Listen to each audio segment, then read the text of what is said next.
हरिओम भैया। विद्या जी, हरिओम। तो हम शुरू करते हैं।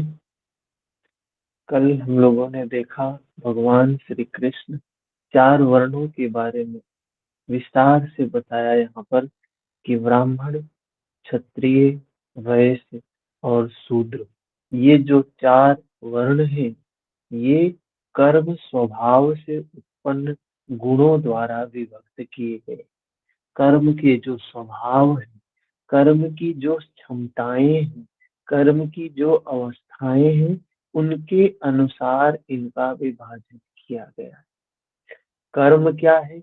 बाह्य जगत का कर्म नहीं, ये हमारे मन को निर्मल करने का जो कर्म बताया, नियत कर्म। भगवान ने बताया नियत कर्म, वो चार वर्णों के लिए अलग अलग नहीं बताया। एक ही कर्म है जिसको करना है, और उनमें जो स्थितियां हैं, अवस्थाएं हैं, ये चार वर्ण हैं। इसके बाद 42 नंबर श्लोक में भगवान ने बताया कि ब्राह्मण के गुण क्या है। जो ब्राह्मण है, मन का समन, इंद्रियों का दमन, पूर्ण पवित्रता, मन बिल्कुल निर्मल होता है। मन, वाणी, शरीर को इष्ट के अनुरूप, उस ब्रह्म के अनुरूप तपाना, क्षमा का भाव होना, मन से क्षमा का भाव होना। हम किसी को क्षमा कर देते हैं, जैसे मुंह से बोल देते हैं कि जाओ माफ कर दिया, या एक फॉर्मेलिटी होती है, लेकिन हमारे मन में द्वेष, दुर्भावना रहती है, तो वे द्वेष और दुर्भावना हमें ही नुकसान पहुंचाती है। तो इसलिए क्या है, क्षमा भाव। जो ब्राह्मण है एकदम क्षमाशील,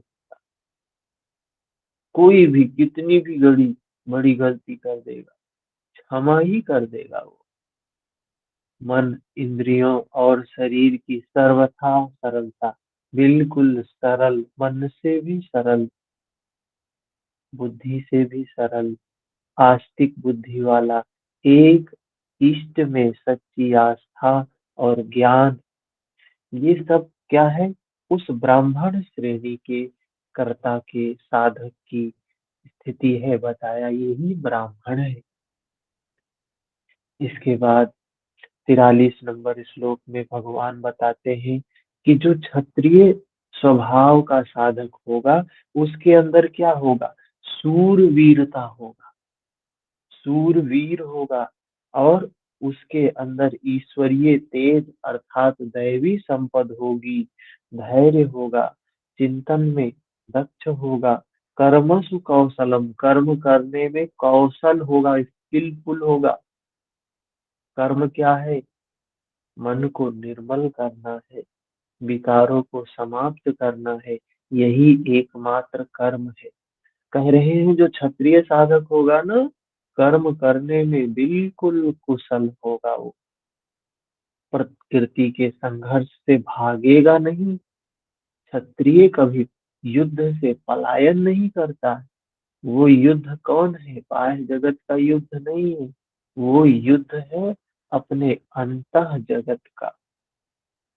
दान देने का भाव क्षत्रिय में होता है, सर्वस्व का समर्पण, सब कुछ समर्पित कर देता है। सब भाव पर स्वामी भाव, ईश्वर भाव, यह सब क्षत्रिय के स्वभाव से उत्पन्न हुए कर्म है। स्वभाव में ये योग्यताएं पाई जाती है, तो वह कर्ता क्षत्रिय कर्ता है। इसके बाद वैश्य के बारे में बताया भगवान ने 44 नंबर श्लोक में कि वैश्य साधक की क्या स्थिति होती है। वैश्य साधक क्या है? कृषि का काम करता है, गो रक्षा करता है, व्यवसाय क्या है? वैश्य अर्थात व्यवसाय काम करता है। व्यवसाय कौन सा? कृषि का काम। गोरक्षा, गोरक्षा अर्थात हमारी जो इंद्रियां हैं, ये गो इनको बोला गया है। अपने इंद्रियों का, अपने मन का क्या करता है? रक्षा करता है, सुरक्षा करता है। हमारी इंद्रियां, हमारा मन कब सुरक्षित होगा? जब हमारे अंदर में विवेक होगा, वैराग्य होगा, सम होगा, दम होगा, जिससे हमारी इंद्रियां सुरक्षित होती है। जब हमारे अंदर में इसके अलावा काम, क्रोध, लोभ, मोह होता है, तो हमारी इंद्रियां सुरक्षित नहीं होती है। तो बताया, वैश्य श्रेणी का साधक क्या करता है? वो आत्मिक संपत्ति, जो स्थिर संपत्ति है, यह अपना निज धन है, उसको प्रकृति के द्वंद्व में धीरे धीरे उसका अर्जन करता है, उसको कमाता है। कहा ना, कबीर ने भी कहा, शीलवान सबसे बड़ा, सब रत्नन की खान। सभी रत्नों की खान है कौन? शीलवान व्यक्ति। तो यहाँ उसी को प्राप्त करने का प्रयास वैश्य करता है, वही सबसे बड़ी पूंजी है। हम सोचते हैं ये रुपया पैसा पूंजी है, सम्मान पूंजी है, पद पूंजी है, ये घर बना ले, हम्म, कि होते ना, ये फिक्स्ड एसेट है, करंट एसेट है, मूवेबल इमूवेबल क्या है? स्थायी पूंजी कौन सी है? स्थायी पूंजी है हील, जिसका अर्जन वैश्य व्यापार, व्यवसाय करके करता है। व्यवसाय कैसे करता है? कृषि के द्वारा। कृषि क्या है? कृषि कहाँ होती है? किसान कृषि करता है क्षेत्र में, खेत में। और ये खेत क्या है? भगवान कृष्ण ने बताया, इदम शरीरम कौन्ती, यह शरीर ही क्षेत्र है। इत्यमी धीयते, ये अपना जो शरीर है ना, यही क्षेत्र है, यही खेत है। इसमें वैश्य साधक, वैश्य श्रेणी का साधक कृषि करता है, अर्थात इसको, इसमें उपजाता है उस पुण्य को, दैवी संपद को। कृषि निरामय चतुर किसान, जैसे किसान, चतुर किसान क्या करता है? खेती की देखभाल करता है, उसमें जो विकार होते हैं उसको निकालता है, फसल को बढ़ाने का काम करता है। ऐसे ही ये जो सही साधक होता है, आगे बढ़ने वाला, वो ये काम करता है। उसके बाद बताया कि ये जो शूद्र स्वभाव है साधक का, क्या है ये? सबसे निम्न स्तर का साधक,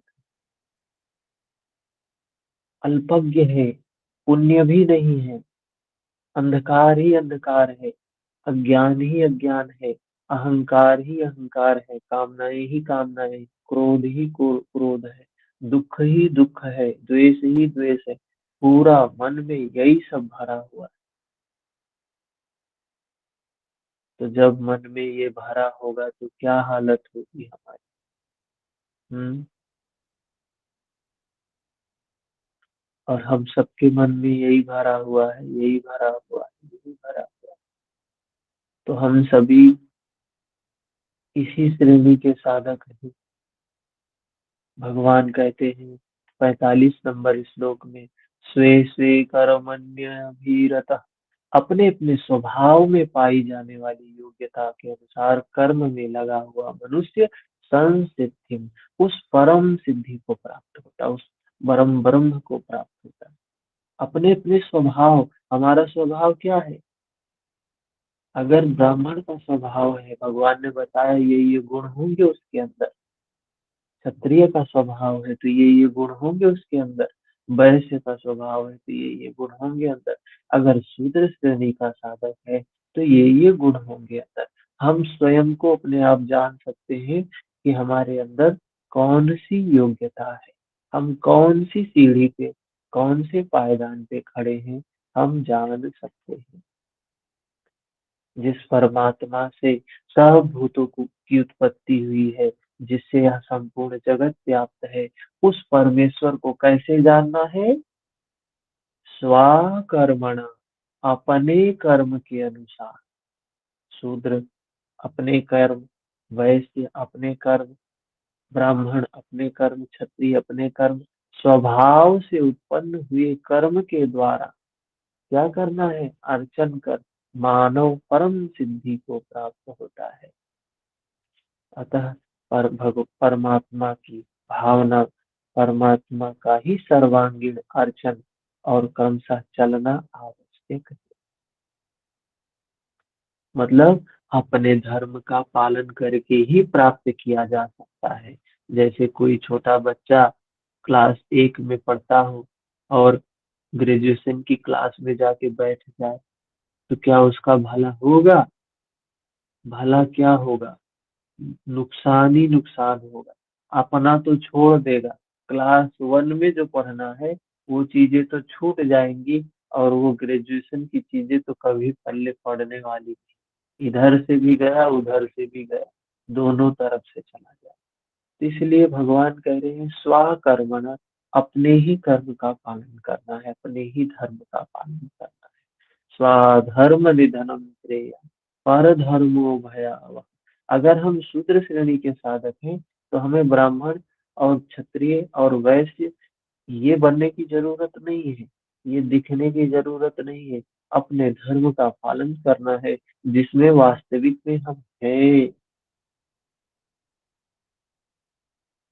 धीरे धीरे निश्चित आगे बढ़ते जाएंगे, नहीं तो प्रकृति में उलझ कर रह जाएंगे। श्रेयान स्वधर्मो विगुणा, वही बात अगले श्लोक में कह रहे हैं कि अच्छी प्रकार अनुष्ठान किए हुए दूसरे के धर्म से, दूसरा का धर्म, हम यहाँ मूढ़ता के कारण हम यहाँ समझते हैं कि दूसरे का धर्म बहुत अच्छा हो, फिर भी हमें स्वीकार नहीं करना चाहिए। हम हिंदू धर्म में हैं तो हिंदू धर्म में रहना चाहिए, बौद्ध में है तो बौद्ध में रहना चाहिए, मुस्लिम में है तो मुस्लिम में रहना चाहिए, सिख में है तो सिख में रहना चाहिए। अरे ये धर्म वरम नहीं है, ये तो सब संप्रदाय है। इनसे धर्म से कोई लेना देना नहीं। हमने न हिंदू कोई धर्म है, न बौद्ध कोई धर्म है, न सिख कोई धर्म है, न बौद्ध, जैन, न मुस्लिम, ये कोई धर्म नहीं है, ये तो संप्रदाय है। धर्म तो प्रकृति का नियम होता है, गुण होता है, स्वभाव होता है, रीत होता है, निसर्ग का कानून होता है, उसको कहते हैं धर्म है। जो किसी के साथ भेदभाव नहीं करता है, जो किसी के साथ भेदभाव नहीं करता है, सब पर समान रूप से लागू होता है। चाहे पढ़ा लिखा हो, चाहे अनपढ़ हो, छोटा हो, बड़ा हो, अमीर हो, गरीब हो, कलयुग में हो, सतयुग में हो, द्वापर में हो, त्रेता में हो, पुरुष हो, स्त्री हो, कोई भी हो, धारण करेगा तो लाभ पाएगा, धारण नहीं करेगा तो व्याकुल होगा। जैसे देश का कानून है, कानून का पालन करोगे तो कुछ नहीं मिलता है, लेकिन नहीं पालन करते हैं तो दंड मिलता है। वैसे ही प्रकृति का जो नियम है, जिसको धर्म कहा, जैसे क्या है, अग्नि का धर्म है जलना और जलाना, पानी का धर्म है, बर्फ का धर्म है, तो बर्फ का धर्म भी है शीतल होना, शीतल करना। ऐसे ही धर्म है, विकारों का भी अपना धर्म होता है, क्रोध है, ईर्ष्या है, द्वेष है, दुर्भावना, इनका भी गुण है। ये होंगे, क्रोध होगा तो जलेगा आदमी, जलेगा भी जलाएगा भी, व्याकुल भी होगा, व्याकुल करेगा भी। लेकिन धर्म, अगर हम धर्म को धारण करते हैं, जो शील बताया, यम नियम बताया, मन को निर्मल रखेंगे तो शांत होंगे भी, शांत करेंगे भी। तो भगवान कह रहे हैं आपकी स्वभाव क्या है, उसके अकॉर्डिंग आप काम करो। आप कुछ भी संप्रदाय में हो, कोई भी कर्म कांड करते हो, कोई भी मान्यता हो, उससे कोई लेना देना नहीं। कौनते दोष युक्त कह रहे हैं, स्वभाव से, आपके स्वभाव के अनुसार दोष युक्त स्वभाव से उत्पन्न सहज कर्म को नहीं त्यागना चाहिए। आपका कर्म जो भी है, शूद्र श्रेणी के हैं, वैश्य हैं, क्षत्रिय हैं, ब्राह्मण, जो भी है उसमें दोष भी हो तब भी उसको त्यागना नहीं चाहिए। हमने क्या समझ लिया कि हम हिंदू धर्म में है ना, अगर इसमें कमी भी हो तो भी हमें नहीं छोड़ना है, हमें इसी में रहना है। मुस्लिम है तो मुसलमान में ही रहना है। अरे हर व्यक्ति की धर्म की बात, अपनी स्वधर्म की बात यहाँ हो रही है। हमने कहाँ संप्रदाय में उलझा दिया इसको। गीता को हमने कितना संकुचित कर दिया। सारी स्थिति इसी के कारण उत्पन्न हो रही है। तो सर्वत्र फिर आगे बताते हैं कि जो व्यक्ति उस स्थिति को प्राप्त कर लेता है, उसके लक्षण क्या है। जो गुणातीत अवस्था प्राप्त कर लेता है, जो ब्रह्म में प्रवेश पा जाता है, उसके लक्षण क्या है। तो बताते हैं आसक्ति समाप्त हो जाती है। अरे सब दुख तो आसक्ति से ही उत्पन्न होती है। मन इंद्रियां बस में हो जाती है, सर्वस्व का न्यास क्या है, परम नैष्य कर्म सिद्धि, वो परमात्मा, वो ब्रह्म प्राप्त हो जाता है। कह रहे हैं वही सांख्य योगी ज्ञान योगी भी पहुंचता है, वही कर्म योगी भी पहुंचता है। तो भगवान बता रहे हैं क्या स्थिति होती है। ज्ञान की जो पराकाष्ठा है, उस परम सिद्धि को प्राप्त हुआ पुरुष ब्रह्म को जैसे प्राप्त करता है, उस विधि को भगवान बता रहे हैं।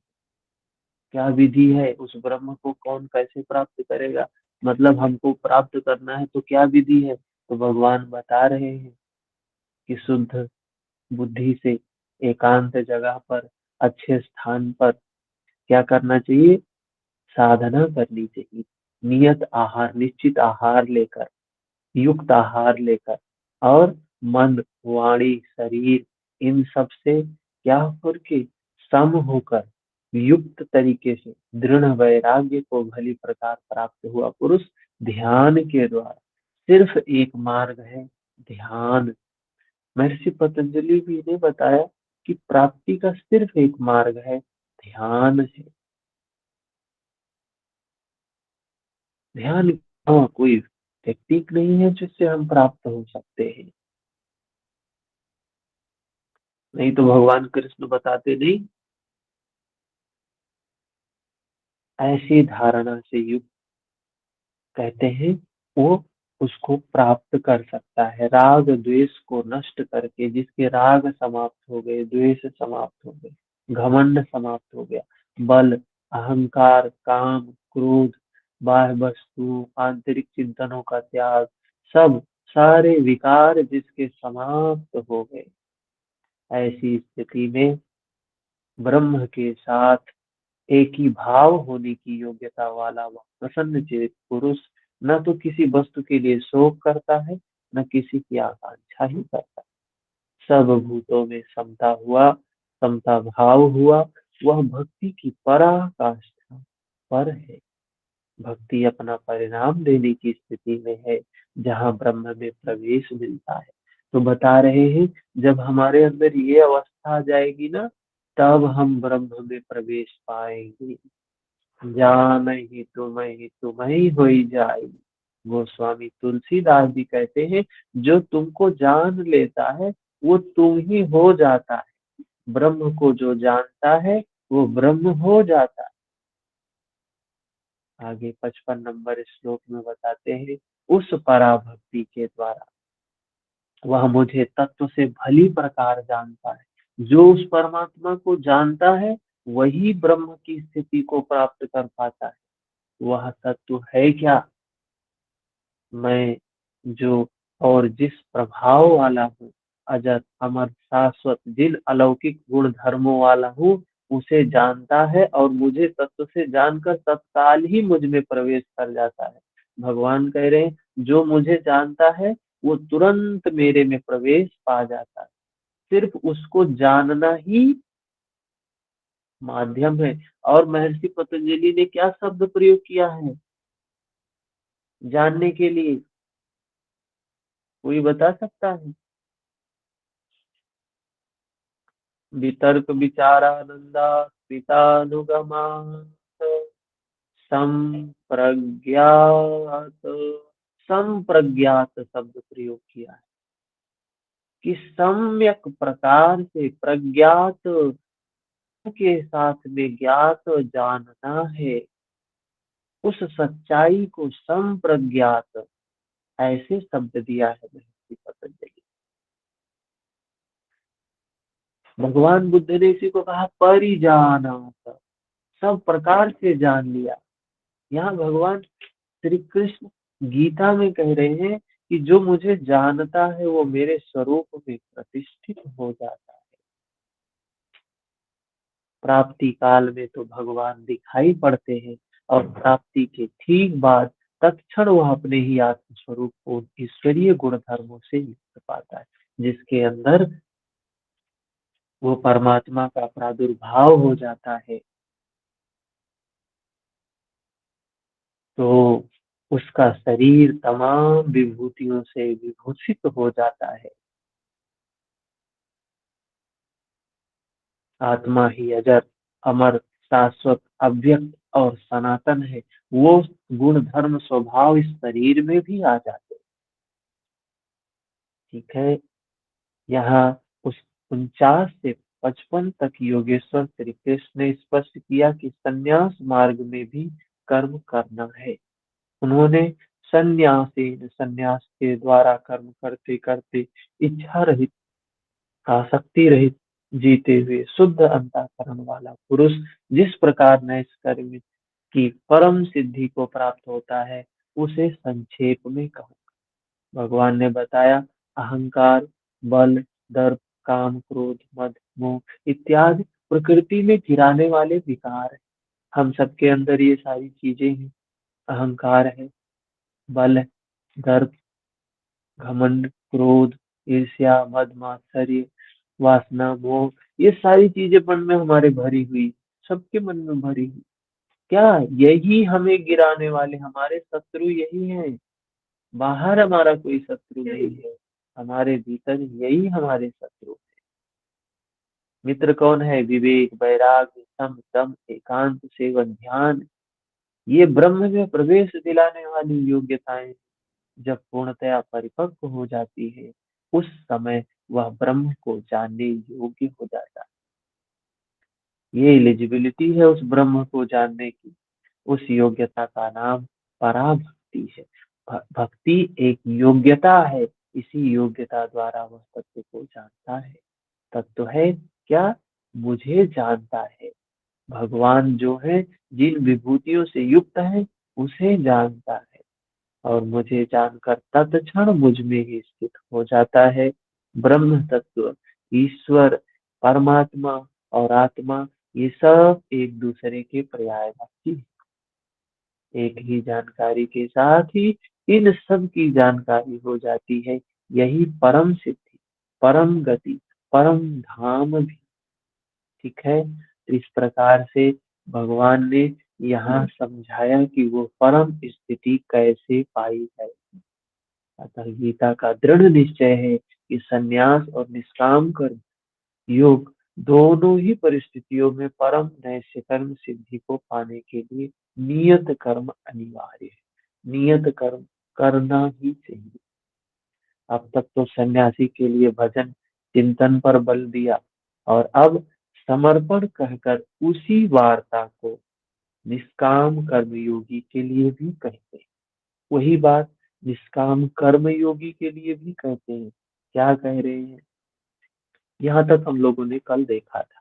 ठीक है। कोशिश करेंगे आज 15 श्लोक आज समाप्त कर ले।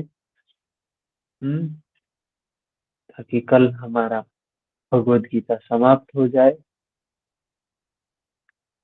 25 मिनट तो पीछे के ही क्लास में बीत गए इतना तेज से करने के बाद। सर्व कर्माण्यपि सदा कुर्वान् मदव्यपाश्रयः मत्प्रसादाद्वाप्नोति शाश्वतं पदम् अव्ययम्। मुझ पर विशेष रूप से आश्रित हुआ पुरुष संपूर्ण कर्मों को सदा करता हुआ, लेश मात्र भी त्रुटि न रखकर करता हुआ, मेरे कृपा प्रसाद से शाश्वत अविनाशी परम पद को प्राप्त हो। भगवान कह रहे हैं जो मुझ पे मेरे प्रति समर्पित है, जो कर्तापन के भाव से, मैं मेरे के भाव से बिल्कुल रहित है, सब कुछ जो कुछ हो रहा है आपकी ही कृपा से हो रहा है, आपके द्वारा ही हो रहा। मैं तो सिर्फ एक कठपुतली हूँ, मैं कुछ नहीं हूँ, न करने वाला हूँ न कराने वाला हूँ। जो कुछ है बस आप हैं। भगवान कह रहे हैं जो ये मानता है वो मेरे कृपा प्रसाद से शाश्वत अविनाशी परम पद को प्राप्त होता है। कर्म वही है, कर्म तो करना है, पर कृपा मतलब ये नहीं कि कर्म छूट गया। हमने क्या समझ लिया, किसी की कृपा हो जाएगी तो हमको कर्म नहीं कर, कर्म तो करना पड़ेगा। उसकी कृपा क्या है? उसकी कृपा यही है, उसने मार्ग बता दिया। नियत कर्म वही है यज्ञ की प्रक्रिया। पूर्ण योगेश्वर सदगुरु के आश्रित साधक उनकी कृपा प्रसाद से शीघ्र पा जाता है। जैसे कोई व्यक्ति मान लो नेट की तैयारी कर रहा है, खुद भी पढ़ के पा सकता है और किसी गुरु से सुन के भी पा सकता है, पढ़ के किसी टीचर से भी पढ़ के पा सकता है। खुद पढ़ के पाएगा तो थोड़ा सा मेहनत ज्यादा करना पड़ेगा, थोड़ा सा टाइम ज्यादा, लेकिन किसी गुरु के सानिध्य में रह के करेगा, गुरु के प्रति समर्पित, गुरु पर विश्वास रख के करेगा तो टाइम कम लगेगा और मेहनत भी कम लगेगी वही चीज प्राप्त करने के लिए। तो यही बात भगवान श्री कृष्ण गीता में कह रहे हैं। पढ़ना तो दोनों में है, चाहे गुरु की सानिध्य, आपका गुरु की शरण में चले गए तो पढ़ना छोड़ देंगे? अब तो गुरु जी है ना, तार देंगे, वो एग्जाम निकलवा देंगे। ऐसा नहीं होने वाला। पढ़ना तो दोनों ही स्थिति में है। ऐसे ही साधना चाहे कर्म हो चाहे ज्ञान हो, दोनों मार्ग में करना होता है। कर्म में भगवान के प्रति समर्पण होता है, निमित्त मात्र होता है व्यक्ति, और ज्ञान में वो अपने ऊपर अपने आत्मबल पर आगे बढ़, उसे पाने के लिए समर्पण आवश्यक है। जैसे कहा है ना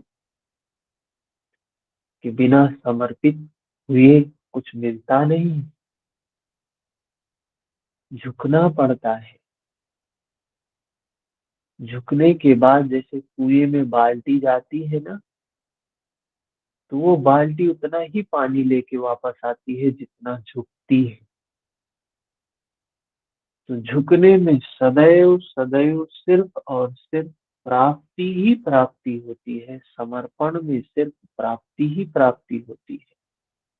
लेकिन जब हम अहम भाव में हो, अहम हो, अहंकार हो, तो कुछ नहीं मिलता है, खाली ही खाली होते हैं। हम्म।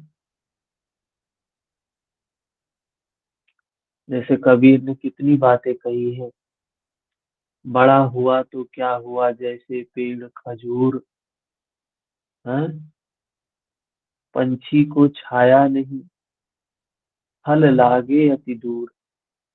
किसी को छाया नहीं होता है और फल भी होता है इतना दूर। लेकिन वही आम का पेड़ है और बहुत से पेड़ होते हैं, फल लगता है तो झुक जाते हैं। तो झुकना क्या है? समृद्धि का प्रतीक, कि आपके पास कुछ है तभी व्यक्ति झुकता है। खाली व्यक्ति कभी झुकता नहीं। खाली पेड़ देखो कैसे तने हुए रहते हैं, लेकिन जैसे फल आता है, जैसे उनके पास पूंजी आती है, जैसे उनके पास संपत्ति आती है, झुक जाते हैं। तो कह रहे हैं जो कर्म योगी होता है, सदैव समर्पण में रहता है। चेतसा सर्वकर्माणि मयि सन्न्यस्य मत्परः बुद्धियोगम् उपाश्रित्य मच्चित्तः सततं भव। अतः अर्जुन, संपूर्ण कर्मों को जितना कुछ तुझसे बन पड़ता है मन से मुझे अर्पित करके, अपने भरोसे नहीं बल्कि मुझे समर्पण करके मेरे परायण हुआ। बुद्धि योग अर्थात योग की बुद्धि का अवलंबन करके निरंतर मुझ में चित्त लगा। योग एक ही है। कह रहे हैं वो काम तू निरंतर कर, मन में तनिक भी ग्लानि दुख भय नहीं होना चाहिए। मन में तू मुझे अर्पित करके, मतलब जो काम कर मुझे अर्पित करके, सदैव ये ध्यान में रख कि जो कुछ भी हो रहा है ना अच्छा है ना बुरा है, न इससे हित होना है ना अहित होना है, न लाभ है ना हानि है। बस उस परमात्मा क्या का काम हम कर रहे हैं और करता जा उसको, करता जा उसको, करता जा। मैं मुझे समर्पण करके और मेरे परायण होके। जैसे किसी ने बैठा दिया ना, किसी ने अपनी दुकान पे बैठा दिया कि ठीक है यहाँ बैठो, हम अब आते हैं। तो वहां न सामान तुम्हारा है, न ग्राहक को जिसको बेच रहे हो वो तुम्हारे। बस क्या कर रहे हो, किसी ने तुम्हें बैठा दिया है, तुम्हें बेचने का काम दे दिया है। हाँ? गुरु नानक जी करते थे, लोगों को देते थे, बांटते थे। और जब देते थे तो समर्पण का भाव होता था, सिर को झुका लेते। तो लोग, एक व्यक्ति ने पूछा, आप जब देते हैं तो लोग देते हैं तो सिर को तान के देते हैं, देखो हम दान दे रहे हैं, हम ये दे रहे हैं, और आप देते हो तो सिर को झुका के देते हो, क्यों? बड़ी सुंदर बात कहते हैं, देनहार कोई और है, भेजत है नित रहे, लोग भरम हम पे करें, या तेरी नीचे नए। कह रहे हैं देनहार तो कोई और है, हम कौन है, हम कुछ नहीं कर रहे। तो वही भगवान कह रहे हैं कि जो कुछ कर मेरे निमित्त होके कर, यही योग है। एक ही योग है। अभी हमने कितना योगा बना दिया, समाज में देख रहे हो क्या चल रहा है योग का स्वरूप। भगवान कह रहे हैं योग एक है, जो सर्वथा दुखों का अंत करने वाला है। अगर हम योग में हैं तो हमारे अंदर दुख का नामो निशान नहीं होगा। जैसे कमरे में प्रकाश जल रहा है ना, तो अंधकार का अस्तित्व नहीं है। अगर हमारे जीवन में योग है तो दुख का अस्तित्व नहीं होगा। और विश्वास मानिए, अगर दुख है तो जान लीजिए कि योग नहीं है हमारे जीवन, बिल्कुल नहीं है हमारे जीवन में योग। योग होता तो दुख का कोई सवाल ही नहीं था। दुख का संबंध किसी चीज से नहीं है, न धन से है, न व्यक्ति से, न स्थिति से, न परिस्थिति से। ये योग से है। योग अब्सेंट हुआ कि दुख है, योग है तो दुख नहीं होगा, सुख है, आनंद की स्थिति। जो सर्वथा दुखों का अंत करने वाला परम तत्व परमात्मा में प्रवेश दिलाने वाला है, उसकी क्रिया भी एक है। हम हजारों टेक्निक बताते हैं, अरे बहुत सी विधि है, तरह तरह के लोग हैं, तरह तरह की विधियां हैं, सबका सबके अनुसार अपना अपना योग है, अपने अपने अनुसार सबको करना चाहिए। ये सिर्फ एक बहाने हैं, एक बहकावे हैं, अपने आप को भ्रमित करके। हमको अच्छा लगता, हम नहीं चाहते हम भ्रम से बाहर निकले, हम नहीं चाहते हमारी धारणा टूटे, हम नहीं चाहते हम जाने अपने आप को कि हम गलत। कितने व्यक्ति ऐसे होते हैं कि बीमार होते हैं, डॉक्टर को दिखाना नहीं चाहते, कि डॉक्टर बोल देगा कि आपको शुगर हुआ है। आपको बीपी की समस्या है, जान रहे बीमार हैं, लेकिन नहीं जाएंगे। क्यों? क्योंकि सच्चाई से वाकिफ नहीं होना चाहते हैं। और सत्य क्या है? सत्य हमेशा दुख के रूप में सामने आता है, दुख के रूप में ही सामने आता है। पहला सत्य तो यही आता है, जो कुछ है दुख ही सामने आता है। और कोई दुख लेना चाहता नहीं, जीवन भर दुख से भागता है, जीवन भर दुख से भागता है। दुख पीछा कभी नहीं छोड़ता है। दुख से मुक्ति का सिर्फ एक मार्ग है, योग, जो परम तत्व परमात्मा में भी प्रवेश दिलाता है। और उसकी क्रिया भी एक ही क्रिया है, तमाम क्रियाएं नहीं है। यज्ञ की प्रक्रिया, जो मन और इंद्रियों के संयम, श्वास और प्रश्वास, ध्यान इत्यादि पर निर्भर है, जिसका परिणाम भी एक ही है। कितना सरल बता दिया। और भगवान ने इतना सरल बताया, इसके बाद भी अगर हमें ना समझ में आए तो हमारा ही दुर्भाग्य। मनुष्य शरीर पाके भगवान ने जितनी सरल तरीके से हमें समझाया है, धर्म की बात, योग की बात, मुक्ति की बात, कोई समझा ही नहीं सकता है। और जीवन भर हम दुख से मुक्त होने का उपाय खोजते हैं, और उसी के पीछे भागते रहते हैं, लेकिन मिलता नहीं है हमें वो उपाय। पूरा जीवन परेशान रहते हैं, परेशान रहते हैं, परेशान रहते हैं। भगवान ने कहा एक ही प्रक्रिया है, एक ही काम है, और उससे परिणाम भी एक होगा, सुख शांति, जिसका परिणाम भी है यान्ति ब्रह्म सनातनम। इसी पर वो ब्रह्म की प्राप्ति, परमानंद की स्थिति प्राप्त हो जाएगी। प्राप्ति भी एक है, सीधा सा रास्ता है, सरल सा रास्ता है, समझ में भी आ रहा है। चलते क्यों नहीं है फिर? आगे भगवान बता रहे हैं, मच्चित्त सर्वदुर्गाणि मत प्रसादात्तरिष्यसि अथ चेत्त्वम् अहंकार तेयसि विनश्यसि। इस प्रकार मुझ में निरंतर चित्त को लगाने वाला होकर तू मेरी कृपा से मन इंद्रियों के संपूर्ण दुर्गों को अनायास ही तर जाए। क्या कह रहे हैं?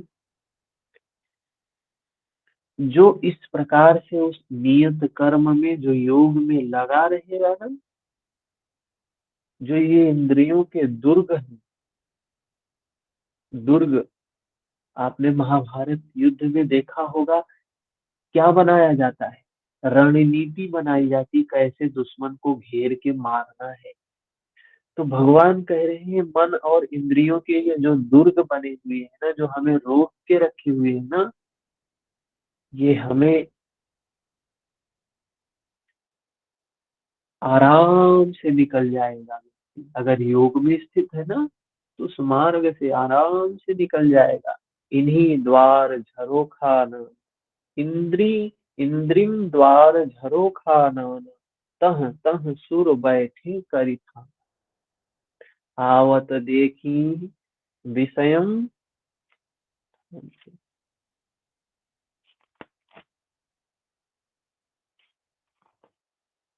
क्या कह रहे हैं?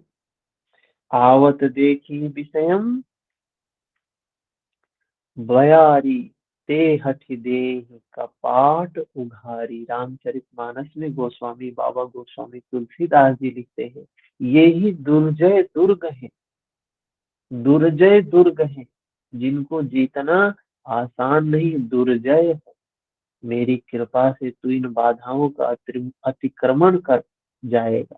मतलब जो काम हमें बहुत बहुत बहुत कठिन लगता है ना, अगर हम योग में है, समता में है, निर्मलता में है, मन में द्वेष नहीं है, मन में दुर्भावना नहीं है, मन में समता है।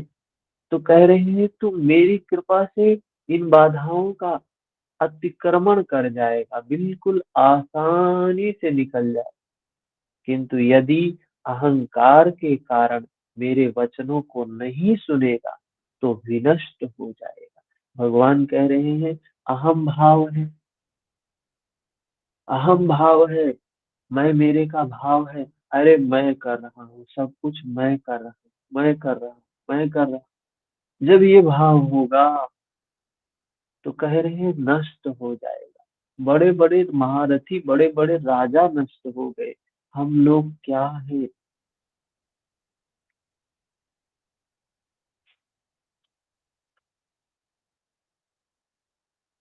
तो परमार्थ से च्युत हो जाएगा, नष्ट हो जाएगा, मतलब उस जहाँ हमारा जो अंतिम लक्ष्य है, धर्म अर्थ काम मोक्ष, उससे पतित हो जाएगा।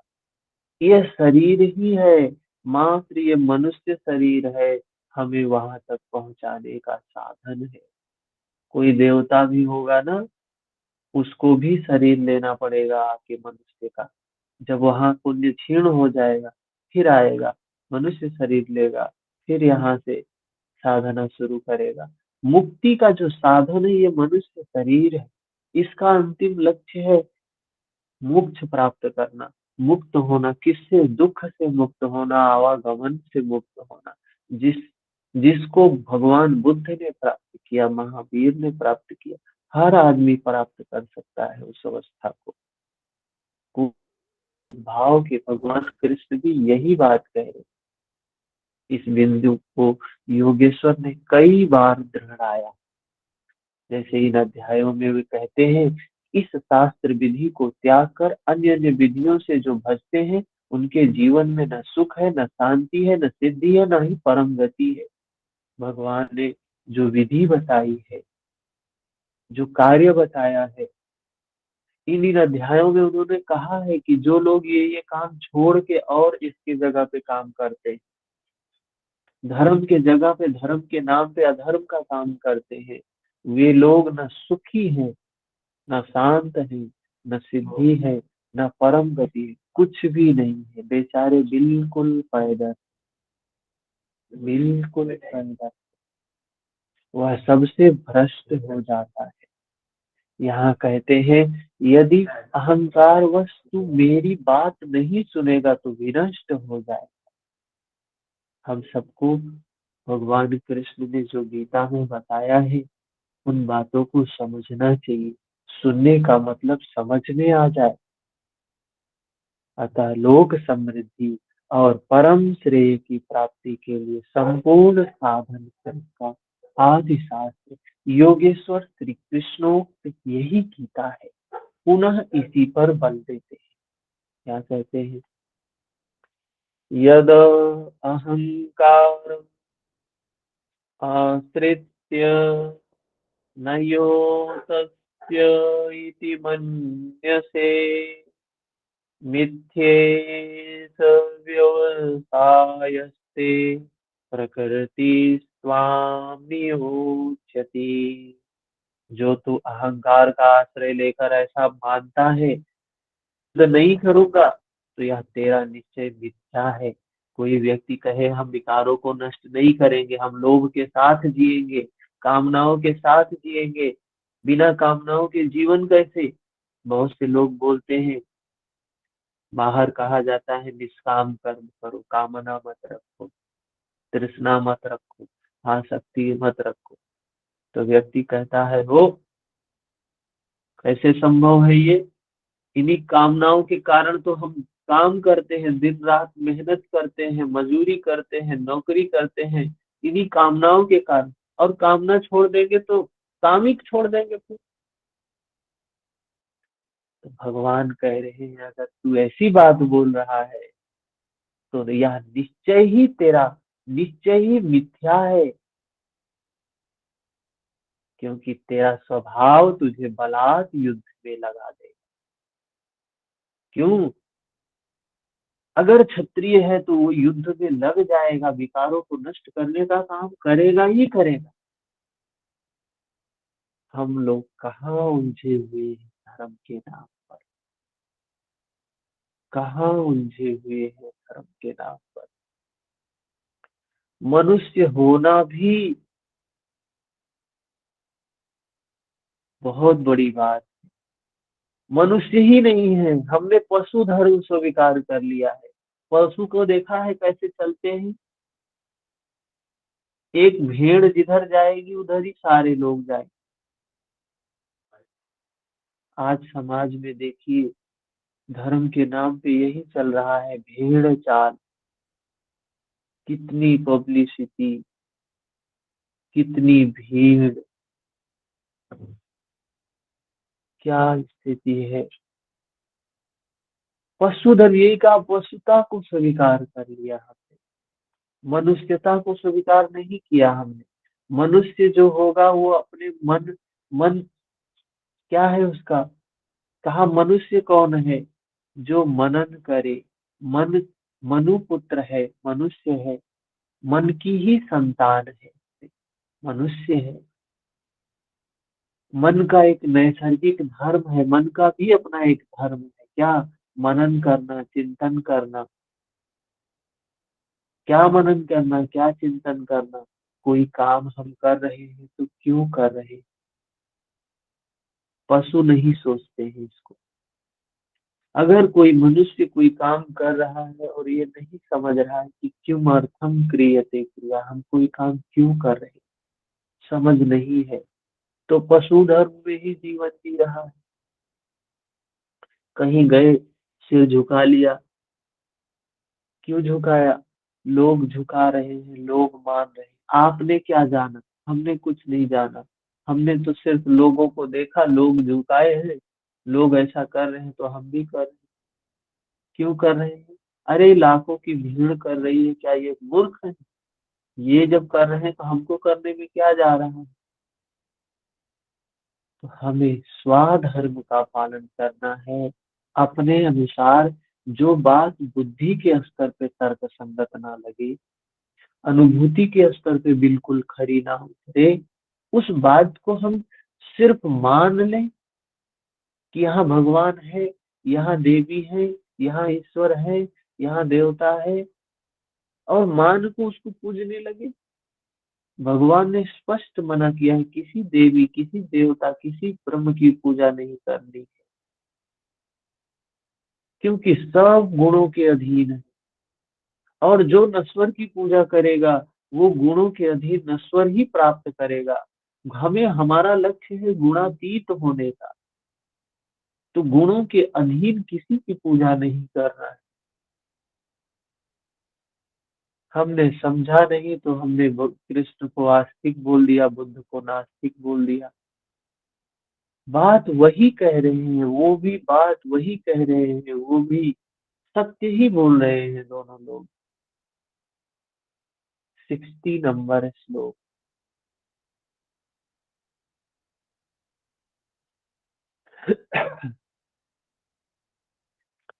स्वभावजेन कौन्तेय, निबद्धः स्वेन कर्मणा, कर्तुं नेच्छसि यन्मोहात् करिष्यस्य वशोऽपि ततः। कौन्तेय, अर्जुन, मोह वस्तु जिस कर्म को नहीं करना चाहता, अर्जुन क्या बोल रहा था, भगवान युद्ध नहीं करूंगा।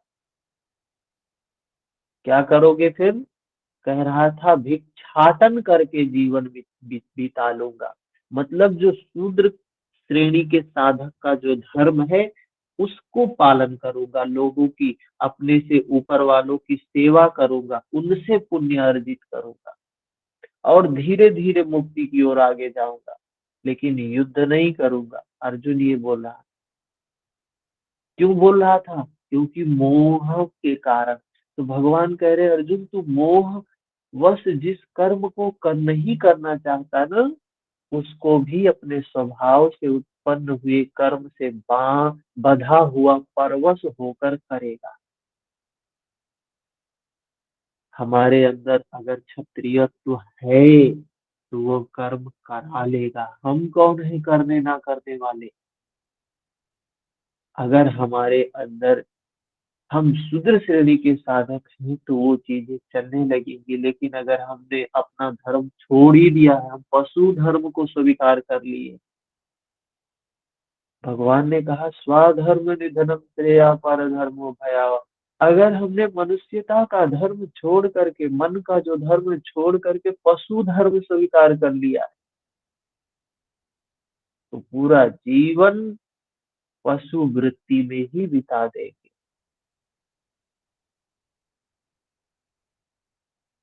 अगर हमारे अंदर वैश्य, शूद्र, क्षत्रिय, ब्राह्मण ये धर्म है हमारा ना, हमारे मन की चित्त की अवस्था है ना, तो परवश ये कर्म करा ही लेगा, कोई रोक ही नहीं सकता। हम समझ नहीं सकते कि ये काम हो कैसे रहा, स्वतः ही होता जाएगा, होता जाएगा, होता जाएगा। प्रकृति के संघर्ष से ना भागना, भागने का तुम्हारा क्षत्रिय श्रेणी का स्वभाव तुम्हें बरबस कर्म में लाएगा। कह रहे हैं जो क्षत्रिय होगा वो लग जाएगा। वो ऐसी, जैसे पानी धारा बहती चली जाती है ना, ऐसे ही जो जो जिस जिस श्रेणी का साधक होता है उस ओर बहता चला जाता है, उसको पता ही नहीं चलता हम जा कैसे रहे, हम बह कैसे रहे। समझ रहे हैं? उसको पता ही नहीं चलता हम बह कैसे रहे। वो सीधा बहता बहता चला जाता, आराम से चला जाता, ना चाहते हुए भी बहता चला जाता। प्रकृति के संघर्ष से ना भागने का तुम्हारा क्षत्रिय श्रेणी का स्वभाव। अर्जुन क्षत्रिय श्रेणी का साधक था ना, कह रहे तुम्हें लगाएगा ही उसमें। प्रश्न पूरा हुआ। अब वह ईश्वर रहता कहाँ है? कहाँ रहता है वो ईश्वर जिसको हम दौड़ रहे हैं, खोज रहे हैं? कोई कहता है यहाँ चले जाओ, कोई कहता है वहां चले जाओ, इस मंदिर में चले जाओ, उस मंदिर में चले जाओ, उस मस्जिद में चले जाओ, उस गुरुद्वारे में चले जाओ, उस चर्च में चले जाओ। वही है ईश्वर, वही है ईश्वर, वही ईश्वर। भगवान कह रहे हैं कहाँ है ईश्वर? ईश्वर सर्वभूतानां हृदय से अर्जुन तिष्ठति, भ्रामये सर्वभूतानि यन्त्रारूढानि मया यया। अर्जुन व ईश्वर संपूर्ण भूत प्राणियों के हृदय देश में निवास करता है। इतना समीप है तो लोग जानते क्यों नहीं है? जब वो ईश्वर इतना समीप है हमारे, फिर हम उसको क्यों नहीं जानते हैं? तो माया रूपी यंत्र में आरूढ़ होकर सब लोग भ्रमवश चक्कर लगाते हैं। कहा ना, कस्तूरी कुंडल बसे मृग ढूंढे परमा। भगवान कह रहे हैं भ्रम के कारण, माया के कारण बाहर दौड़ता है, इंसान दौड़ता है, इसलिए नहीं जानता है। यह यंत्र बड़ा बाधक है। ये जो माया है ना, बहुत बड़ी विघ्न है, जो बार बार नश्वर कलेवरों में, शरीरों में घुमाता रहता है। देख रहे हैं कितना सरल भगवान ने समझाया है, कितना सरल भगवान ने समझाया है। तो शरण किसकी ले? प्रश्न उठता है। तो भगवान बताते हैं किसकी शरण जाना है। किसी मंदिर में नहीं जाना है, किसी मस्जिद में नहीं जाना है, किसी चर्च में नहीं जाना है, किसी व्यक्ति की शरण नहीं जाना है। किसकी शरण जाना है? भगवान बुद्ध ने भी कहा है, अत्तदीपो भव। अपना द्वीप स्वयं को बना। अत्ता ही अत्तनो नाथो क्या है? अपने मुक्ति के कारण हम स्वयं हैं, अपने मालिक हम स्वयं हैं। अपनी गति अपने हाथ में है, अपनी मुक्ति का चाबी अपने हाथ में है। चाहो तो खोल लो, चाहो तो बंद कर रखो। तो भगवान कह रहे हैं तमेव शरणं गच्छ सर्वभावेन भारत, तत्प्रसादात् परं शान्तिं स्थानं प्राप्यसि शाश्वतम्।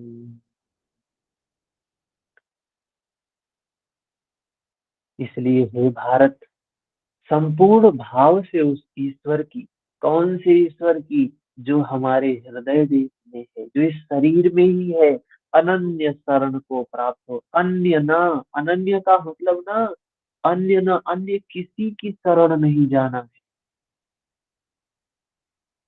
किसी की शरण नहीं जाना है। अनन्य शरण को प्राप्त हो, जो आपके भीतर जो है, वो है परमात्मा है। उसके कृपा प्रसाद से तू परम शांति को प्राप्त करेगा, शाश्वत परम धाम को प्राप्त होगा। करना क्या है? ध्यान करना है, मेडिटेशन करना है, तो हृदय देश में करे। हृदय देश मतलब ये शरीर जाने शोधे, शाश्वत परम धाम प्राप्त होगा। यह जानते हुए भी कि मंदिर, मस्जिद, चर्च और अन्यत्र खोजना समय बर्बाद करना है। हाँ, जानकारी नहीं है तब तक स्वाभाविक है। हम नहीं जान रहे हैं तो दौड़ रहे हैं, चलो यहाँ दर्शन कराते, वहां दर्शन कराते, ये कराते, वो कराते। नहीं जान रहे हो तो दौड़ रहे हो, चलो ठीक है। लेकिन ये जानने के बाद भी भगवान कृष्ण पर विश्वास नहीं है, अगर ये इस काम में समय व्यर्थ कर रहे हैं। ईश्वर का निवास स्थान हृदय है। भागवत के चतुर्थ श्लोक की गीता का सारांश भी यही है कि वैसे तो मैं सर्वत्र हूँ, किंतु प्राप्त होता हूँ तो हृदय देश में। दर्शन होता है तो सिर्फ अपने शरीर में, अपने हृदय में, बाहर कहीं उसका दर्शन नहीं होता है। जो हम सोचते हैं ना, हम गए दर्शन करके आ, कोई दर्शन नहीं हुआ।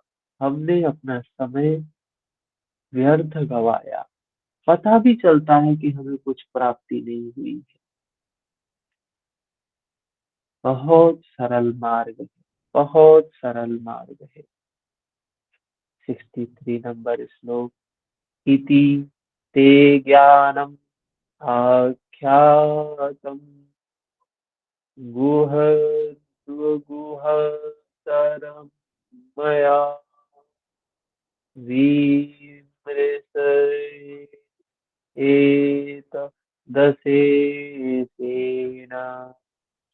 यथेच्छसि तथा कुरु। इस प्रकार बस इतना ही गोपनीय से भी अति गोपनीय ज्ञान मैंने तेरे लिए कहा। भगवान कह रहे, मैं तेरे लिए कह रहा हूँ, गोपनीय नहीं, अति गोपनीय ज्ञान। तेरे लिए अर्थात किसके लिए? यहाँ जो 18 लोग जुड़े हैं इनके लिए, यहाँ अनुरागी के लिए कह रहे हैं।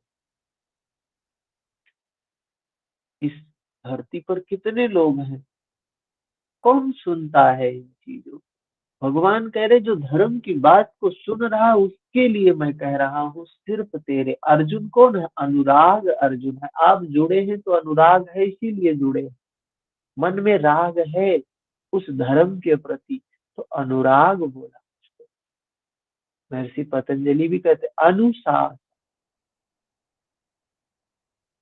तो इस विधि से संपूर्ण रूप से विचार कर, फिर तू जैसा चाहता है वैसा कर। सत्य यही है, शोध की स्थली यही है। रिसर्च जिसमें करना है, खोज जो करनी है, ये शरीर है। प्राप्ति की स्थली भी यही है, प्राप्त भी इसी में होगा। किंतु हृदय स्थित ईश्वर दिखाई नहीं देता है। वो हम सोचते हैं, वो जैसे टीवी में दिखाया जाता है ना, हम लोग कल्पना करते हैं ईश्वर हमारे सामने भी वैसे ही आ जाएगा। पीछे तेज होगा, चक्र होगा, गदा होगा, ये होगा, वो होगा, खूब हीरे जवाहरात पहने होगा। हैं? हमारी एक धारणा होती ऐसे ईश्वर हमारे सामने आए। ऐसा कुछ भी नहीं होता है। ये सब सब मन का वहम है। समझाने के लिए, इंटरटेनमेंट के लिए चीजें बनाई गई, उससे ईश्वर से कोई लेना देना नहीं। आप ही बढ़िया ऐसे उसी रूप में बन के बैठ जाइए, देखिए कितने लोग पूजने लगेंगे। बढ़िया ऐसा स्वरूप बना लीजिए, को वीरे जवाहरात ये वो, और थोड़ी सी ज्ञान की बातें, थोड़ा सा बोलना आ जाए, धीरे धीरे देखिए किस तरीके से भीड़ की भीड़ बढ़ती बढ़ती बढ़ती चली जाती है। तो ईश्वर दिखाई नहीं देता है, जैसे हम सोच जानते हैं ये ईश्वर ऐसे होते हैं ऐसे होते हैं, वो हमारे मन का वहम है, भ्रम है। कैसा होता है ये ईश्वर? तो बताते हैं उसके भी कुछ गुण होंगे, उसके भी कुछ स्वभाव होंगे, उसके भी कुछ धर्म होंगे, वो हमारे शरीर में आ जाते हैं। तेज ही तेज, जब ईश्वर का तेज आता है ना, तो ये शरीर तेजवान हो जाते हैं। ये शरीर जो अभी झुर्रियां पड़ रही है ना शरीर में, जो ये शरीर काला काला सा है ना, ये शरीर बिल्कुल तेजवान। गोस्वामी तुलसीदास जी बड़ा अच्छा लिखते हैं, पता नहीं यहाँ इसमें है कि नहीं। अवधपुरी प्रभु आवत जानी, भई सकल शोभा कै खानी। ये शरीर अवधपुरी है। जब इस शरीर में उस प्रभु का आगमन होता है, उस ब्रह्म का आगमन होता है, उस परमात्मा का आगमन होता है, तो यही शरीर शोभा की खान हो जाती, बहुत सुंदर हो जाती। शरीर में बहुत तेज आ जाता है। यही शरीर है, यही अवधपुरी है, यही काशी है, सज जाती है। अभी तो हम सजते हैं बाहर के गहनों से, हीरे जवाहरात, कुछ आर्टिफिशियल क्रीम पाउडर, इन सब से सजते हैं। लेकिन जब परमात्मा का प्रादुर्भाव होता है, आवागमन होता है ना, तो ये शरीर तेज से सज जाता है। भगवान कह रहे हैं, सर्वगुहातम भूयः शृणु मे परमं वचः, इष्टोऽसि मे दृढ़मिति, ततो वक्ष्यामि ते हितम्। अर्जुन, संपूर्ण गोपनीय से भी अति गोपनीय मेरे रहस्य युक्त वचन को फिर भी सुन। कितनी बार भगवान ने कितनी करुणा की है, कितनी कृपा की है भगवान ने मानव जाति पर, कितनी बार समझाया है, कितनी तरीके से समझाया है, कहा है, किंतु फिर भी बताता हूँ। जैसे हम बच्चे को समझाते हैं ना, कि देख तुझे अभी समझाया ना, फिर से बता रहे हैं ऐसे ऐसे करना है। साधक के लिए इष्ट सदैव खड़े रहते हैं, क्योंकि तू मेरा अतिशय प्रिय है। जो जो व्यक्ति धर्म की बात को सुनता है, धर्म के प्रति अनुरागित होता है, वो व्यक्ति उस परमात्मा के लिए बहुत प्रिय होता है। कहते हैं ना, जैसे हम किसी अपने प्रिय का इंतजार करते हैं ना, ऐसे ही वो परमात्मा भी इंतजार करता है अपने अनुरागी भक्त का। भगवान कह रहे तुम मुझे बहुत प्रिय है, इसलिए यह परम हितकारक वचन मैं तेरे लिए फिर भी कहूंगा। क्या है वो? क्या कहना चाह रहे हैं भगवान? फिर से बता रहे हैं, मम मन्मना भव मद्भक्तो मद्याजिमां नमस्कुरु, मामे वैस्यसि सत्यं ते प्रतिजाने प्रियोऽसि मे। अर्जुन, तू मेरे में ही अनन्य मन वाला हो। मेरे में ही मतलब मन जो हो अन्य कहीं और ना हो, सिर्फ मेरे में हो। मेरा अनन्य भक्त हो। मेरा अर्थात कृष्ण का नहीं कह रहे हैं, कृष्ण शरीरधारी का नहीं कह रहे हैं। अगर वो मेरा कह रहे हैं, वो मेरा अर्थात जो हृदय में है। हम मेरा समझ लेते हैं, भगवान कह रहे हैं कृष्ण की पूजा करो, कृष्ण के शरीर को पूजो, कृष्ण के फोटो को पूजो, ये करो वो करो। मेरे प्रति श्रद्धा से परिपूर्ण हो। मेरा का मतलब यहाँ उस ब्रह्म से जो है, जो हृदयस्थ है। मेरे समर्पण में अश्रुपात होने लगे। मेरे को ही नमन कर। अगर कोई व्यक्ति ऐसे कहे, कोई व्यक्ति मान लो आपसे कहे कि सिर्फ मुझे नमस्कार करो, सिर्फ मुझे मानो, सिर्फ मेरे प्रति समर्पित हो, तो समझो वो व्यक्ति आपको भ्रमित कर रहा है, आपको भटका रहा है मार्ग से। उसके जैसा अहंकारी व्यक्ति कौन? सोचो, आप जरा बुद्धि के स्तर पे सोचो कि उसके जैसा अहंकारी व्यक्ति कौन है जो आपको कह रहा है कि मुझे नमस्कार करो, मुझे मानो, मुझे अर्थात उस हृदयस्थ ब्रह्म को कहा है, स्वयं उस कृष्ण को नहीं कह रहे हैं। मैं की व्याख्या भी भगवान ने की है। भगवान कह रहे हैं अहंकार को समाप्त करो, और अहंकार के नाम पे वो स्वयं का अहंकार बढ़ाएंगे क्या? समझने वाली बात है। नहीं समझते हैं तो उल्टी दौड़ शुरू कर देते हैं। यह मैं तेरे लिए सत्य प्रतिज्ञा करके कहता हूँ, क्योंकि तू मेरा अत्यंत प्रिय है। पीछे बताया, ईश्वर हृदय देश में, पीछे बताया है ईश्वर कहाँ है?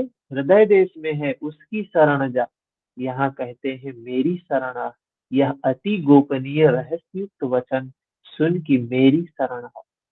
वास्तव में योगेश्वर श्री कृष्ण का कहना क्या चाहते हैं कि यही कि साधक के लिए सदगुरु की शरण नितांत आवश्यक, किसी गुरु की शरण, सदगुरु की शरण नितांत आवश्यक है। श्री कृष्ण एक पूर्ण योगेश्वर थे, एक तत्वदर्शी थे, एक महापुरुष थे।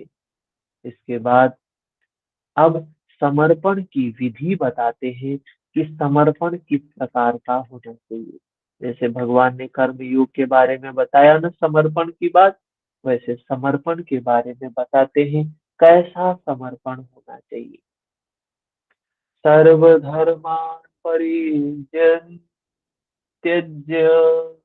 मामेकं शरणं व्रज, अहं त्वा सर्वपापेभ्यो मोक्ष्यसि मोक्ष्यसि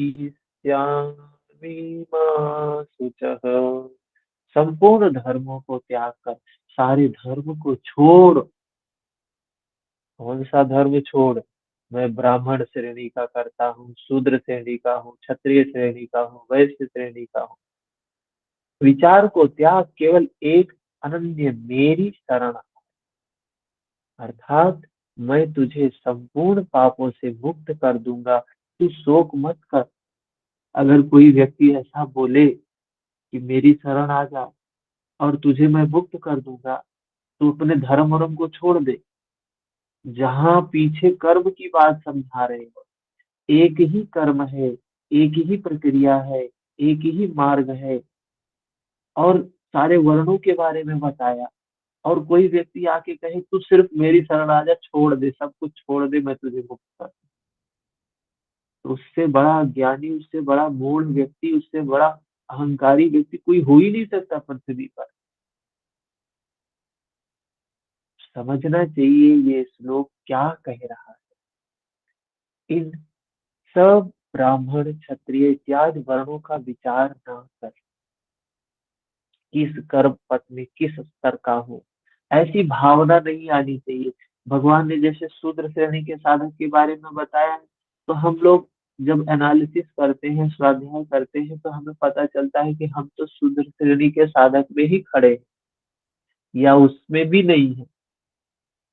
तो कह रहे हैं उससे व्याकुल नहीं होना चाहिए। अरे हम शूद्र श्रेणी के साधक हैं, हमारा ये ऐसा, इन चीजों को सोच के ना अहम आए, ना व्याकुलता आए, ना दुख आए, ना भय आए, कुछ भी ना हो। हम बहुत ऊंचे साधक हैं, हम तो ब्राह्मण कुल में जन्मे हैं, ये अहम आता है तो समझ लो भटक गया। तो कह रहे हैं जो अनन्य भाव से शरण हो जाता है, सिवाय इष्ट के अन्य किसी को नहीं देखता, मतलब जो गुणातीत अवस्था प्राप्त कर लेता है। हमें इन इन वर्णों में नहीं भटकना है, इनसे परे जाना। हर मनुष्य का लक्ष्य क्या है? इनसे परे जाना है, गुणातीत अवस्था को प्राप्त करना है।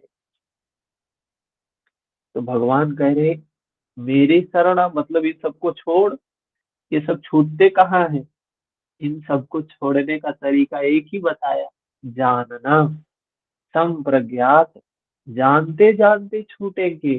कोई व्यक्ति को सोचे कि चलो भाई तमोगुण आज से तुम चले जाओ हमारे पास, अब तमोगुण नहीं आना।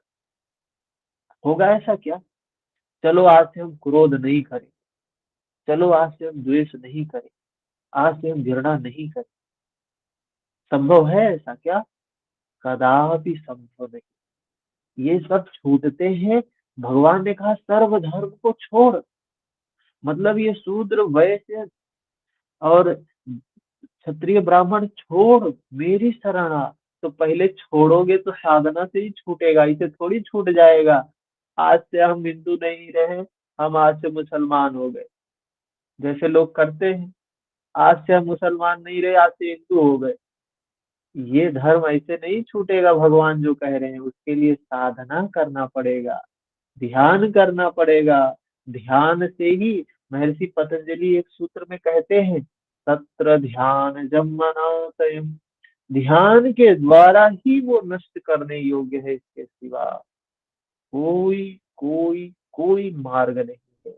अगर कोई मार्ग फिर भी हम मान रहे हैं तो हम महर्षि पतंजलि को नकार रहे, भगवान कृष्ण को नकार रहे, बुद्ध को नकार रहे, महावीर को नकार रहे। एक मार्ग है, सिर्फ ध्यान। कह रहे हैं ब्राह्मण क्षत्रिय इत्यादि वर्णों का विचार ना कर, जो अनन्य भाव से शरण हो जाता है, सिवाय इष्ट के अन्य किसी को नहीं देखता, उसका क्रमशः वर्ण परिवर्तन, उत्थान, पूर्ण पापों से निवृत्ति की जिम्मेदारी स्वयं सदगुरु की हो जाती है। वो अपने हाथों में ले लेता है। प्रत्येक महापुरुष ने यही कहा है। शास्त्र जब लिखने में आता है तो लगता है कि यह सबके लिए है, किंतु है वस्तुतः श्रद्धावान के लिए, सबके लिए नहीं है। ये सिर्फ किसके लिए है ये ग्रंथ? जो श्रद्धावान साधक, जो भाव से युक्त साधक है, जो अनुरागी साधक है, ये गीता उन्हीं के लिए है। अर्जुन अधिकारी था, जो अनुरागी है वही अधिकारी है, अतः उसे बल देकर कहा। अब योगेश्वर स्वयं निर्णय देते हैं कि इसके अधिकारी कौन है। भगवान स्वयं बता रहे हैं इसका अधिकारी कौन है। इदं ते नातपस्काय, नातपस्काय नाभक्ताय कदाचन, नाचाशुश्रूषवे वाच्यं न च मां योऽभ्यसूयति। अर्जुन, इस प्रकार तेरे हित के लिए कहे इस गीता के उपदेश को किसी काल में भूल कर भी ना तो तप रहित मनुष्य के प्रति कहना चाहिए। मतलब ये गीता का उपदेश सुना रहे हैं तो ऐसे व्यक्ति को नहीं सुनाना चाहिए। किसी काल में भूल कर भी तप रहित मनुष्य के प्रति क्या है, ना, ना तो तप रहित मनुष्य के प्रति कहना चाहिए, ना भक्ति रहित के प्रति कहना। मतलब भगवान का कहना है कि ऐसे व्यक्तियों को गीता का उपदेश नहीं करना चाहिए जो श्रद्धावान ना। श्रद्धावान व्यक्तियों को कदापि गीता नहीं सुनानी चाहिए, ना बिना सुनने की इच्छा वाले के प्रति कहना चाहिए। कोई अगर नहीं सुनना चाहता है, जबरदस्ती उसको नहीं सुनाना चाहिए। और जो मेरी निंदा करता है, यह दोष है वह दोष है, इस प्रकार झूठी आलोचना करता है, उसके प्रति भी नहीं कहना चाहिए। महापुरुष ही तो थे जिनके समक्ष प्रस्तुतकर्ताओं के साथ साथ कतिपय निंदक भी रहे होंगे, आज भी हैं।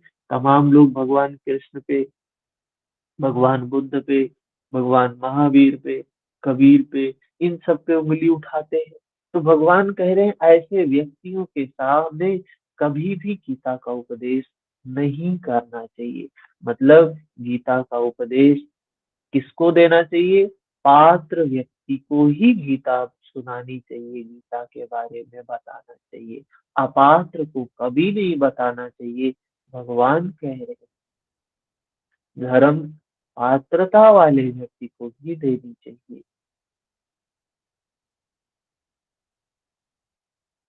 इनसे तो नहीं कहना चाहिए, किंतु प्रश्न स्वाभाविक है कि कहा किससे जाए। इस पर भगवान कृष्ण कहते हैं, किसको गीता सुनाई जाए, किसके लिए गीता कही जाए। तो भगवान कृष्ण कहते हैं, य इमं परमं गुह्य मद्भक्ते स्वभावी धास्यति भक्तिं मयि परां कृत्वा मामे वैश्यत्य संशयः। जो मनुष्य मेरी पराभक्ति को प्राप्त कर इस परम रहस्य युक्त गीता के उपदेश को मेरे भक्तों में कहेगा, वह निसंदेह ही मुझे प्राप्त होगा। कह रहे हैं, जो उनको सुनाएगा जो सुनना चाहते हैं। जैसे आप लोग सुनना ही चाहते हैं तभी जुड़े हुए हैं, जबरदस्ती किसी को नहीं बुलाया है हमने। हम तो स्वांता सुखाय कर रहे हैं, अपने आनंद के लिए कर रहे हैं, अपने ज्ञान के लिए कर रहे हैं। आपको अच्छा लग रहा है, आप सुनने के लिए जुड़ रहे हैं, वह भक्त मुझे प्राप्त होगा। जो सुन लेगा, क्योंकि उपदेश को भली प्रकार सुनकर हृदयंगम कर लेना, जो कर लेगा, जो अच्छे से उपदेश को लेगा, जो गीता को अच्छे से सुन लेगा, तो उस पर चलेगा और पार पा जाएगा। बड़ा दुर्लभ होता है, बड़ा दुर्लभ होता है कि धर्म शुद्ध रूप में सुना जाए। पूरा जीवन बीत जाता है, शुद्ध रूप में धर्म सुन ही नहीं पाते हैं, सुन ही नहीं पाते हैं धर्म होता क्या है, गीता होती क्या है, जीवन मनुष्य का पाया क्यों पाया, समझ ही नहीं पाते हैं। कामनाओं के पीछे भागते भागते पूरा जीवन बीत जाता है। अंत में सिर्फ दुख ही दुख, दुख ही दुख, पहाड़ के जैसा दुख सामने होता है। उपदेशकर्ता के लिए भगवान कुछ कह रहे हैं, जो गीता को सुना रहा है उसके लिए कुछ कह रहे हैं। क्या कह रहे हैं? न च तस्मान् मनुष्येषु कश्चिन्मे प्रियकृतं कृतमहं भविता न च मे तस्मादन्यः प्रियतरो भुवि। न तो उससे बढ़कर मेरा इससे प्रिय कार्य करने वाला मनुष्यों में कोई है। भगवान कह रहे हैं, उससे बड़ा कार्य करने वाला कोई है ही नहीं जो गीता को सुना रहा है। मैं अपने आप को निमित्त मानता हूँ, मैं कुछ कर रहा हूँ, मुझे नहीं लगता क्या हो रहा है। ये गीता क्यों मुझसे, मुझे ऐसा क्यों चुना, ऐसा क्या हो रहा है। मैंने कभी नहीं सोचा था ऐसा काम कुछ करना है। इतनी बड़ी जिम्मेदारी भगवान ने दी, धर्म ने दिया है, गीता सुनाने का। और भगवान कह रहे हैं कि उससे बड़ा प्रिय मेरे कोई नहीं है। मेरा अतिशय प्रिय कार्य करने वाला, जीवन में कोई कार्य है तो धर्म को सुनाना है लोगों, जो व्याकुल है, जो अशांत है, जो दुखी है। न उससे बड़ा बढ़कर मेरा अत्यंत प्यारा पृथ्वी में दूसरा कोई है, जो धर्म का उपदेश कर रहा है, जो धर्म को लोगों को सुना रहा है। उससे बड़ा प्रिय भगवान का कोई नहीं इस पृथ्वी पर। किससे? जो मेरे भक्तों में मेरा उपदेश करे, मेरे अनुरागियों में जो मेरा उपदेश करेगा, उनको उधर उस पथ पर चलाएगा, उस पथ पर चलने के लिए प्रेरित करेगा। क्योंकि कल्याण का यही एक स्रोत है, राजमार्ग है। कितनी बड़ी बात भगवान ने कही है। धर्म के मार्ग पर चलना और धर्म के मार्ग पर चलाना भगवान के लिए सबसे बड़ा कार्य है। स्वयं भी चलना और लोगों को भी चलाने के लिए प्रेरित करना भगवान के लिए सबसे बड़ा कार्य है। के बाद कहते हैं, अध्येष्यते च य इमं धर्म्यं संवादमावयोः ज्ञानयज्ञेन तेनाहमिष्टः स्यामीति मे मतिः। जो पुरुष इस धर्म में हम दोनों के संवाद का, जो पुरुष धर्म में, ये जो संवाद था भगवान कृष्ण और अर्जुन का, दोनों के संवाद का अध्येष्यते, भली प्रकार मनन करेगा, उसके द्वारा मैं ज्ञान यज्ञ से पूजित होऊंगा। जो हम पूजा करते हैं भगवान की ना, कह रहे हैं पूजा वो है जो इस संवाद को समझ लेगा और उसको जान जाएगा, मनन करेगा। ऐसा यज्ञ जिसका परिणाम ज्ञान है, जिसका स्वरूप पीछे बताया है, जिसका तात्पर्य है साक्षात्कार के साथ मिलने वाली जानकारी, ऐसा मेरा निश्चय मत है। तो बहुत बड़ी बात है, हम लोग बहुत बड़ा काम कर रहे हैं जीवन में। अगर हम कुछ कर रहे हैं ना, तो ये काम हमने सही काम किया है। बाकी जीवन हमने भटकते भटकते बिता दिया है। हम्म कितना जीवन में कितना कुछ प्राप्त किया है, कितना कुछ प्राप्त करने के लिए दौड़ रहे हैं, लेकिन जो ये गीता के ज्ञान से जो चीज मिली है, अनमोल है।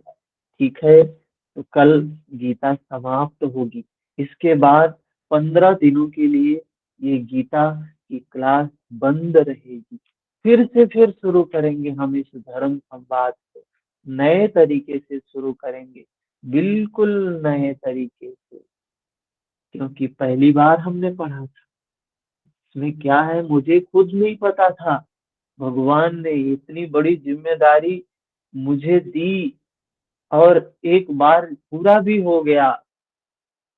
मैं नहीं समझता कि मैंने कुछ किया है, मैं इसमें कुछ कर रहा हूँ। जो कुछ हो रहा है वो धर्म है, धर्म के कारण ही हो रहा है, उस परमात्मा के कारण ही हो रहा है, उस ब्रह्म के कारण ही हो रहा है। किसी का कोई प्रश्न है?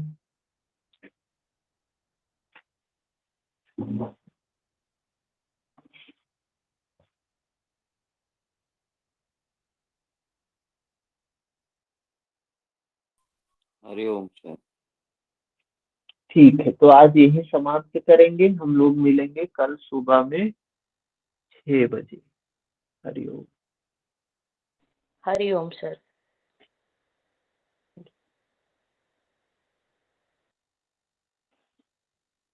हरिओम भैया, बहुत अच्छे से आपने शुरुआत किया। हम्म समाप्ति तो नहीं बोलेंगे ये तो शुरुआत ही बोलेंगे। जब तक हाँ पूरा रम नहीं जाए तब तक तो शुरुआत ही है। हाँ। बहुत अच्छे से आपने शुरुआत किया, यही बोलूंगी। और हम लोग भी शुरुआत में ही अभी हैं। अभी तो क्या बोलूं मैं, पहला कदम भी नहीं रख पाए हैं अभी ये अच्छा है।